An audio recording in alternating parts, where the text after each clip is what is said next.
Hola, mi nombre es José Roberto Rodríguez y es un gusto compartir contigo.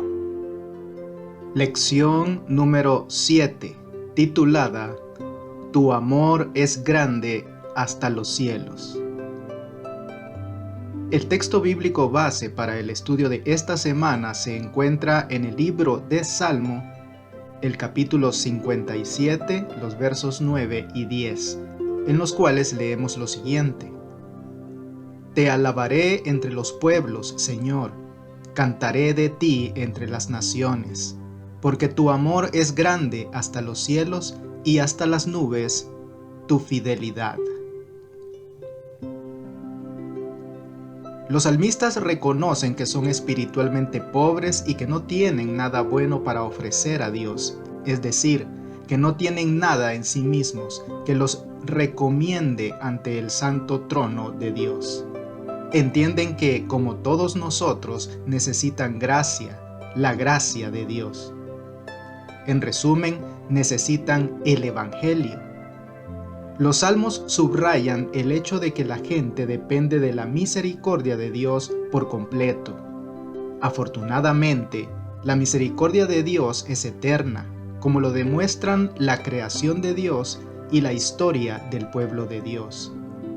Ante el Dios eterno, la vida humana es tan efímera como la hierba, pero Dios se compadece de los seres humanos y renueva sus fuerzas, y en Él tienen la promesa de la eternidad.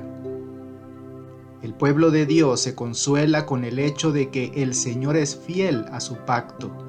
Las súplicas del pueblo, aunque a veces sean apremiantes, suelen estar llenas de esperanza, porque se dirigen a su compasivo Padre Celestial.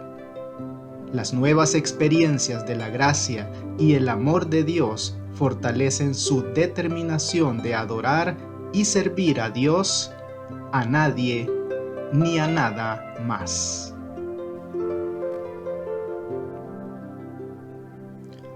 Su amor es para siempre.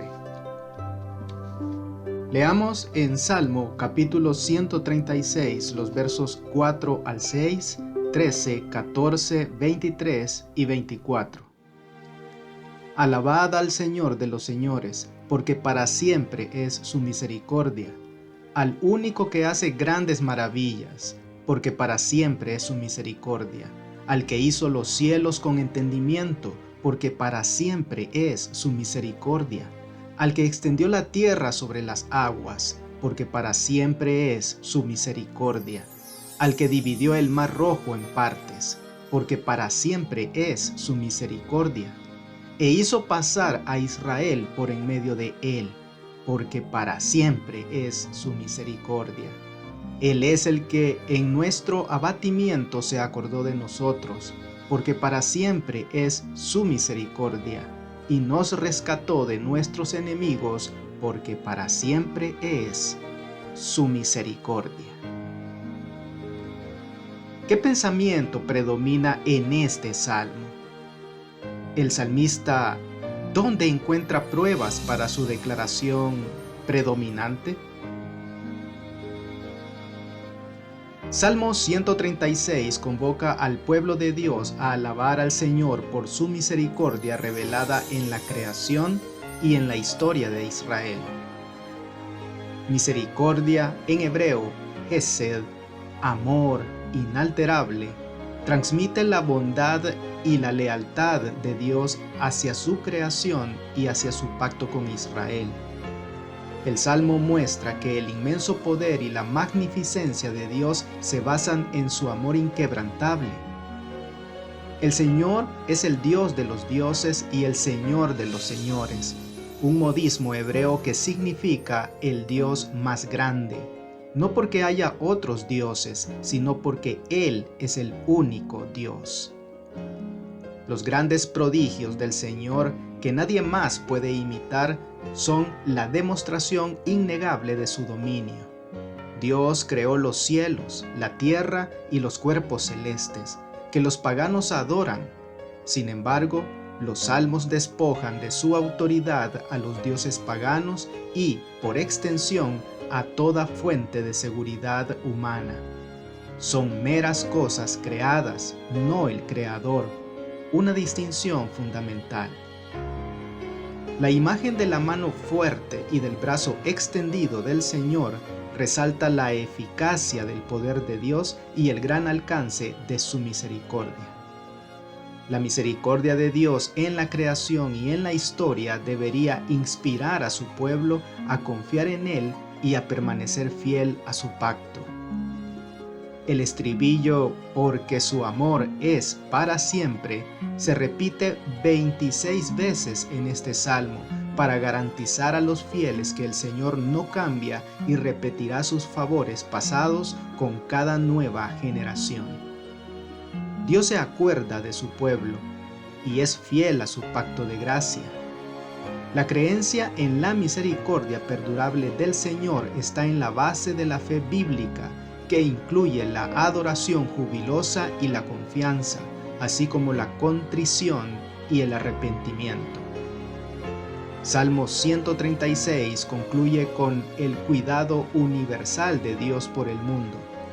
La misericordia de Dios se extiende no solamente a Israel, sino a toda la creación. El Salmo habla así de la universalidad de la gracia salvífica de Dios y exhorta al mundo entero a sumarse a Israel en alabanza al Señor. ¿De qué manera la imagen de Jesús en la cruz, que muere como sustituto por nuestra pecaminosidad, revela más poderosamente la gran verdad, hablando de Dios, de que su amor es para siempre? Crea en mí un corazón limpio.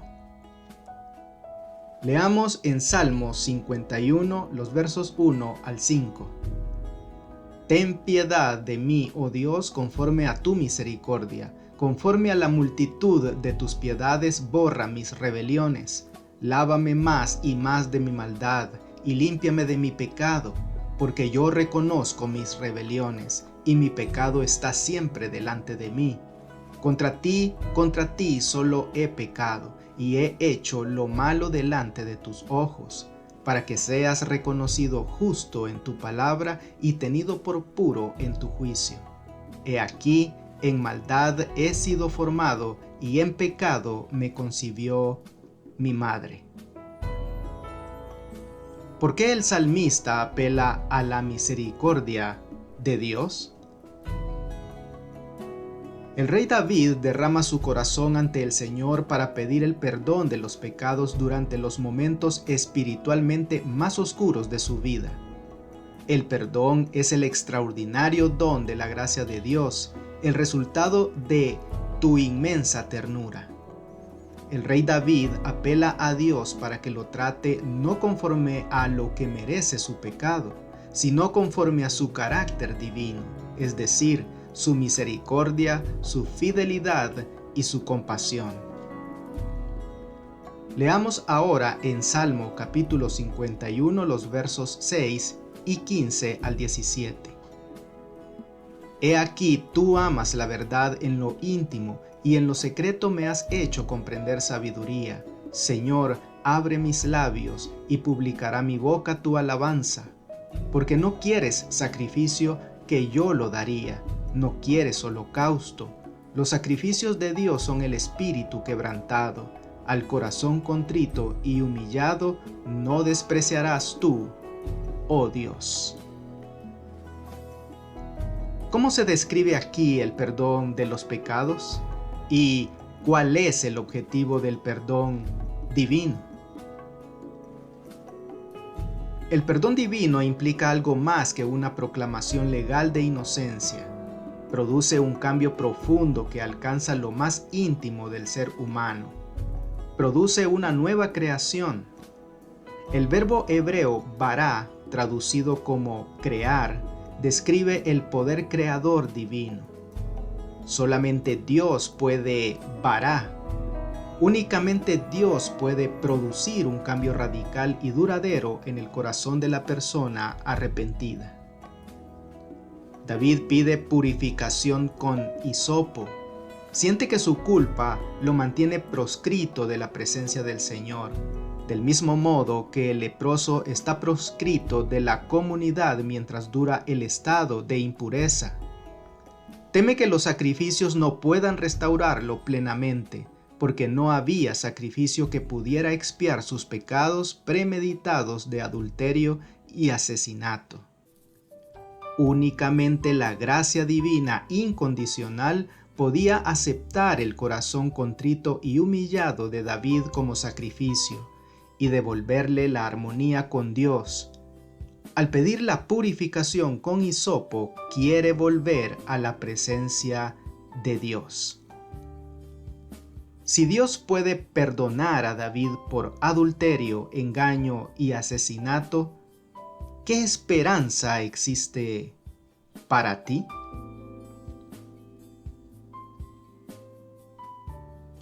Señor, si miraras los pecados. Leamos el Salmo 130. De lo profundo, oh Jehová, a ti clamo, Señor, oye mi voz. Estén atentos tus oídos a la voz de mi súplica. Ya, si mirares a los pecados. ¿Quién, oh Señor, podrá mantenerse? Pero en ti hay perdón, para que seas reverenciado. Esperé yo a Jehová, esperó mi alma, en su palabra he esperado. Mi alma espera a Jehová más que los centinelas a la mañana, más que los vigilantes a la mañana. Espere Israel a Jehová, porque en Jehová hay misericordia y abundante redención con él, y él redimirá a Israel de todos sus pecados. ¿Cómo se describen la gravedad del pecado y la esperanza para los pecadores? La gran aflicción del salmista está relacionada con sus propios pecados y los de su pueblo. Los pecados del pueblo son tan graves que amenazan con separarlo de Dios para siempre.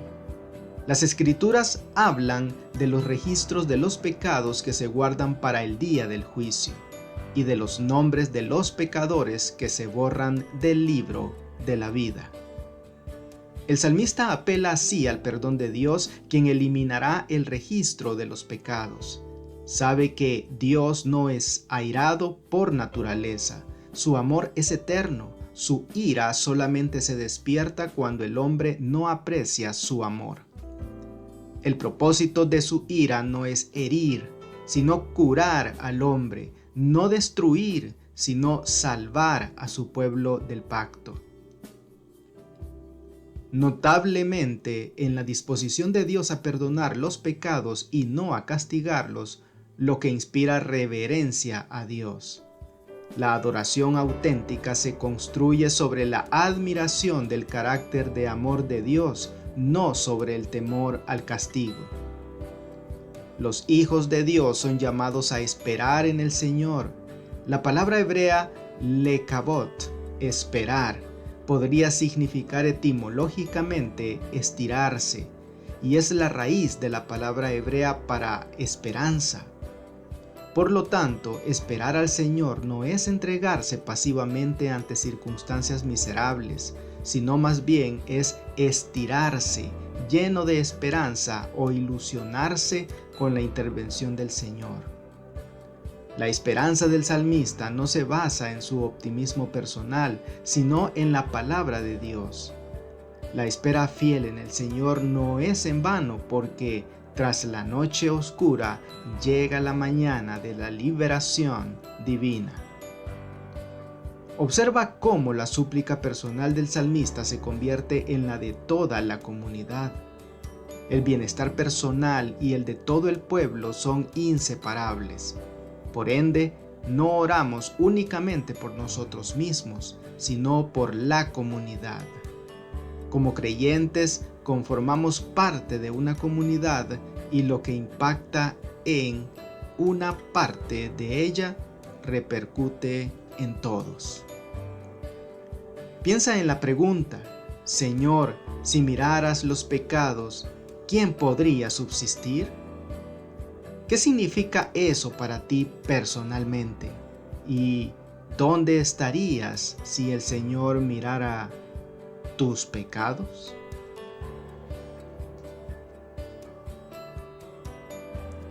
Alabanza al Dios majestuoso y misericordioso. Leamos el Salmo 113. Alabad, siervos de Jehová, alabad el nombre de Jehová. Sea el nombre de Jehová bendito desde ahora y para siempre. Desde el nacimiento del sol hasta donde se pone, sea alabado el nombre de Jehová. Excelso sobre todas las naciones es Jehová, sobre los cielos su gloria. ¿Quién como Jehová nuestro Dios, que se sienta en las alturas, que se humilla a mirar en el cielo y en la tierra?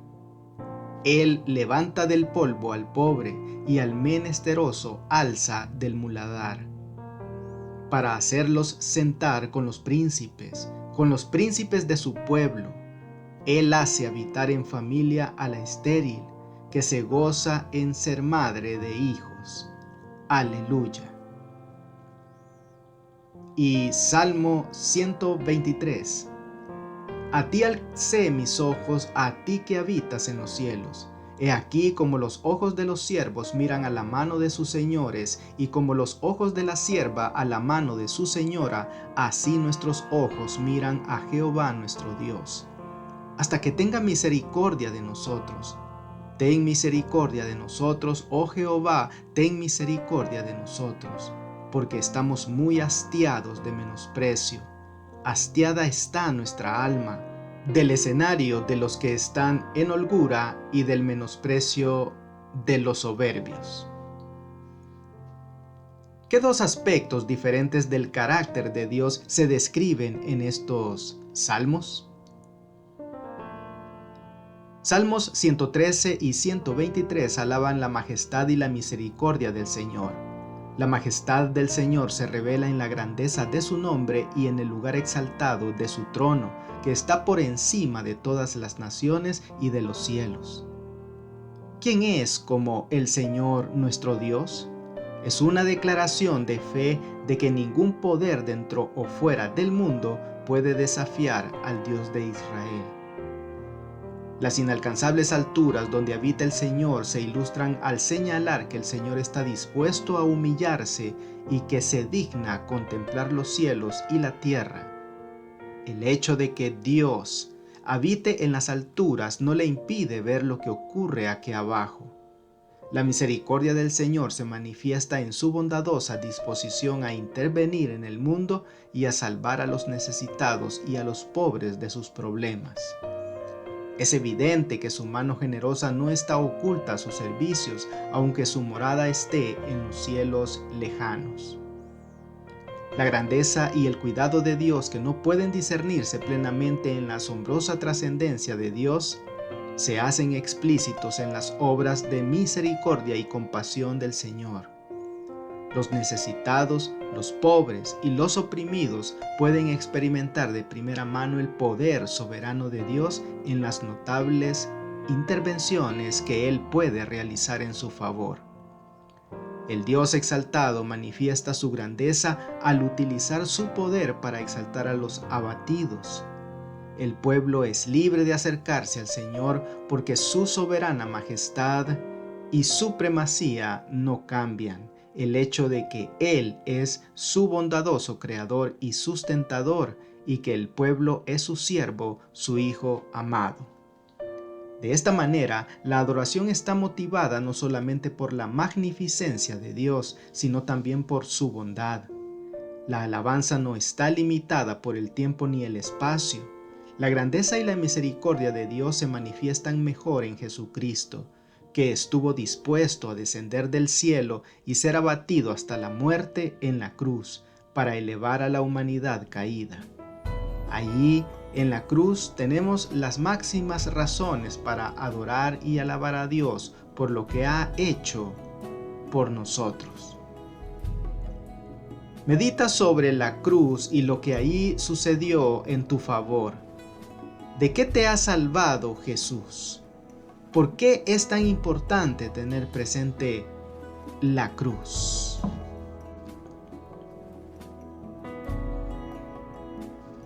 No olvides ninguno de sus beneficios. Leamos el Salmo 103, versos 3 al 13. Él es quien perdona todas tus iniquidades, el que sana todas tus dolencias, el que rescata del hoyo tu vida, el que te corona de favores y misericordias, el que sacia de bien tu boca, de modo que te rejuvenezcas como el águila. Jehová es el que hace justicia y derecho a todos los que padecen violencia. Sus caminos notificó a Moisés y a los hijos de Israel sus obras. Misericordioso y clemente es Jehová, lento para la ira y grande en misericordia. No contenderá para siempre, ni para siempre guardará el enojo. No ha hecho con nosotros conforme a nuestras iniquidades, ni nos ha pagado conforme a nuestros pecados. Porque como la altura de los cielos sobre la tierra, engrandeció su misericordia sobre los que le temen. Cuánto está lejos el oriente del occidente, hizo alejar de nosotros nuestras rebeliones. Como el Padre se compadece de los hijos, se compadece Jehová de los que le temen. ¿Cómo se describe aquí la misericordia de Dios? Salmo 103 enumera las múltiples bendiciones del Señor. Las bendiciones incluyen todas las cosas buenas para una vida próspera. Estas bendiciones se basan en el carácter misericordioso de Dios y en su fidelidad al pacto con Israel. El Señor se acuerda de la fragilidad y la fugacidad humanas y se compadece de su pueblo. El recuerdo es algo más que una mera actividad cognitiva. Implica un compromiso que se expresa en la acción. Dios libera y sostiene a su pueblo. Las poderosas imágenes de Salmo 103, 11 al 16 ilustran la inconmensurable grandeza de la gracia de Dios que únicamente puede compararse con la infinita inmensidad de los cielos. ¿Cómo debe responder el hombre a la bondad de Dios? En primer lugar, bendiciendo al Señor. La bendición se extiende generalmente como un acto de otorgar beneficios materiales y espirituales a alguien. Puesto que Dios es la fuente de todas las bendiciones, ¿cómo pueden los seres humanos bendecir a Dios? Alguien inferior puede bendecir a un superior como forma de agradecerle o alabarlo. Dios bendice a las personas confiriéndoles el bien y las personas bendicen a Dios alabando el bien que hay en Él, es decir, reverenciándolo por su carácter misericordioso. En segundo lugar, al recordar todos sus beneficios y su pacto, al igual que el Señor recuerda la débil condición humana y el pacto con su pueblo, recordar es un aspecto esencial de la relación entre Dios y su pueblo. Del mismo modo que Dios recuerda sus promesas al pueblo, el pueblo debe recordar la fidelidad de Dios y responderle con amor y obediencia. Con esta idea en mente, estas famosas palabras de Elena de White son muy apropiadas. Sería bueno que cada día dedicásemos una hora de reflexión en la contemplación de la vida de Cristo. Debiéramos tomarla punto por punto y dejar que la imaginación se posesione de cada escena, especialmente de las finales. Mientras nos espaciemos así en su gran sacrificio por nosotros, nuestra confianza en Él será más constante, se reavivará nuestro amor y seremos más profundamente imbuidos de su Espíritu. Si queremos ser salvos al fin, debemos aprender la lección de penitencia y humillación al pie de la cruz.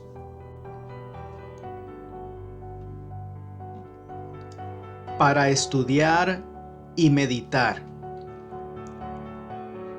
En los Salmos, las voces del pueblo de Dios se unen como una sola para repetir el estribillo: su amor es para siempre, en celebración del amor eterno de Dios.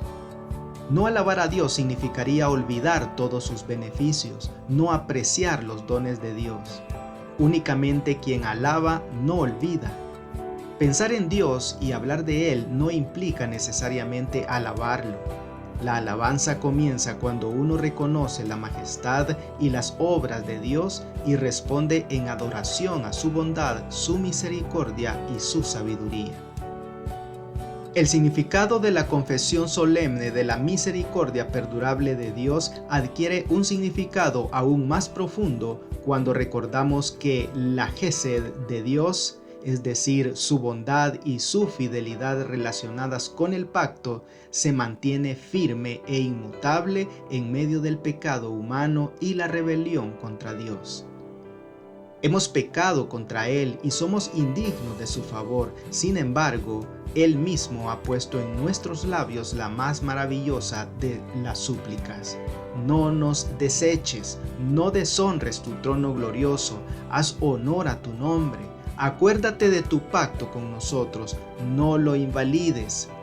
Cuando vamos a Él confesando nuestra indignidad y pecado, Él se ha comprometido a atender nuestro clamor. El honor de su trono está empeñado en el cumplimiento de su palabra a nosotros. La experiencia de que Dios ha sido misericordioso con él anima al salmista a decir que el Señor hace justicia y derecho a todos los oprimidos. De esta manera, el objetivo final del testimonio personal del salmista y de la alabanza de la misericordia de Dios en su vida es transmitir seguridad a otros acerca de la bondad amorosa de Dios, para que ellos también puedan abrir su corazón a Dios y recibir su gracia salvífica y alabar a Dios. Y ahora, algunas preguntas para dialogar. ¿Qué conclusiones prácticas extraes del hecho de que la misericordia de Dios es eterna para la salvación de las personas? ¿Por qué esto no significa que se pueda seguir pecando, dado que la misericordia de Dios es eterna? ¿Cómo podemos conciliarnos el perdón de nuestros pecados por parte de Dios con la idea del juicio de Dios sobre el pecado? ¿Y cómo se conectan las experiencias de la misericordia de Dios en el Nuevo Testamento con las de Salmos? Que Dios te bendiga. No olvides apoyar este ministerio suscribiéndote a mi canal de YouTube. Con esto tendrás acceso a un video resumen completamente ilustrado y animado de la lección de escuela sabática para adultos al inicio de cada semana. Espero tus likes y tus comentarios de la lección. Bendiciones.